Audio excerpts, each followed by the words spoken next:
Sejam bem-vindos ao meu canal. O meu nome é Thiago Albesch e eu estou aqui para trabalhar com vocês diversos temas de direito. Hoje a gente vai tratar sobre o incidente de deslocamento de competência, que inclusive possui previsão constitucional naqueles casos em que há grave violações de direitos humanos. Enquanto isso, rapidinho, vai ali, me segue aqui no nosso canal e também ativa as notificações para vocês ficarem sabendo toda vez que eu colocar um vídeo novo aqui. A gente vai conversar sobre muita coisa envolvendo direito, sobre atualidades, sobre estudo para concurso, resolução de questões. Então é um canal dedicado ao estudo e ao debate do direito. Incidente de deslocamento de competência. Tem previsão lá no artigo 109, parágrafo 5º da Constituição Federal.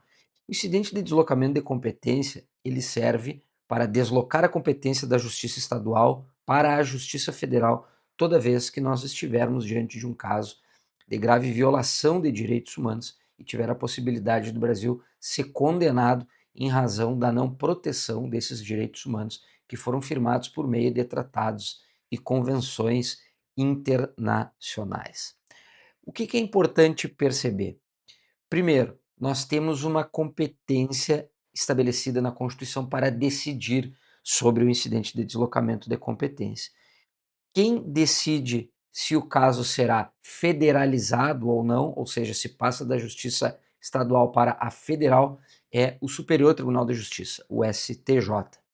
A legitimidade para requerer, para suscitar esse incidente de deslocamento de competência é do Procurador-Geral da República. Então a gente tem a legitimidade para suscitar o incidente de deslocamento, que é do Procurador-Geral da República, e a competência para decidir, que é do STJ. Agora, vejam comigo, será que eu posso deslocar a competência de um caso a qualquer momento da Justiça Estadual para a Justiça Federal? Não. É preciso que a gente tenha alguns requisitos. E eu vou mostrar rapidinho para vocês aqui na nossa tela. Vejam comigo. Nós temos a previsão lá no artigo 109, parágrafo 5º, que foi o que eu trouxe para vocês, foi um parágrafo que foi inserido a partir da emenda 45 de 2004. Então, esse incidente de deslocamento de competência, ele possui importância constitucional e também significa um dos casos de competência da Justiça Federal. Agora, vejam comigo. Para que eu tenha um incidente de deslocamento de competência, eu preciso de requisitos cumulativos. Vejam, requisitos cumulativos. E quais são esses requisitos? Primeiro, a constatação de grave violação efetiva e real de direitos humanos. Então, olhem só, não basta que eu acredite que aquela situação viola direitos humanos. Eu preciso ter uma comprovação concreta e efetiva dessa violação. Então, não há que se falar em uma violação de direitos humanos em tese. Eu preciso analisar o caso concreto e dizer, olha, essa situação aqui é inadmissível e ela constitui uma grave violação de direitos humanos. É uma constatação que se faz em concreto, tá bem? Uma segunda condição, um segundo requisito cumulativo, a possibilidade de responsabilização internacional decorrente do descumprimento de obrigações assumidas em tratados internacionais. Vejam, o Brasil, quando ele assina um tratado internacional e uma convenção, especialmente de direitos humanos, ele está se comprometendo perante a comunidade internacional a combater determinado crime, a garantir determinado direito humano. A assunção desse compromisso gera obrigações ao Brasil. E se essa situação em concreto que a gente está verificando faz com que o Brasil tenha uma concreta possibilidade de ser condenado, então nós teremos aí a implementação de mais um requisito para incidência do incidente de deslocamento de competência para a Justiça Federal. Mas nós temos ainda mais um requisito. Nós precisamos da evidência que os órgãos do sistema estadual não mostram condições de seguir no desempenho da função de apuração, processamento e julgamento do caso com a devida isenção. Aqui é o que nós chamamos de uma incapacidade persistente em se garantir os direitos humanos. Então a gente verifica que as instituições, os órgãos públicos, elas têm determinados deveres e atribuições que decorrem ali, que justificam inclusive a sua existência. Toda vez que a gente verificar uma situação de persistente omissão ou de persistente ineficácia, a gente vai ter a implementação desse requisito. Então, via de regra, essa constatação de ineficiência, de ineficácia, ela está aliada ao decorrer do tempo. Muito tempo sem que uma determinada situação, como por exemplo um crime que investigue grave violação de direitos humanos, a investigação desse crime demore muito tempo. Nós temos aí a garantia constitucional e também uma garantia convencional a razoável duração do processo.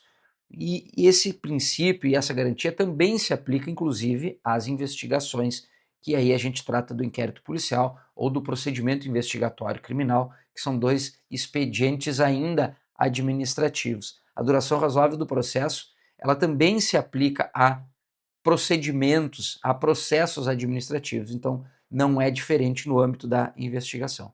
Então, essa persistência, essa incapacidade de resolver determinados casos que representam violação de direitos humanos também reverberam aí na investigação. Se essa investigação estiver muito alongada, é possível que haja um incidente de deslocamento de competência. Agora, vejam aqui comigo mais uma vez.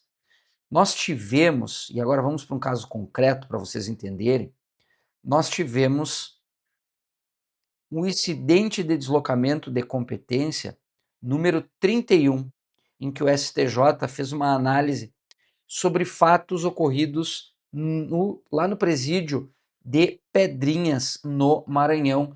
Esse fato acabou acontecendo lá pelos anos de 2013, 2014. E aí nós tivemos cerca de 60 mortes nesse caso lá de Pedrinhas, no Maranhão. Pois bem, foram as 60 mortes por si só que acabaram determinando o deslocamento de competência da Justiça Estadual para a Justiça Federal? Não.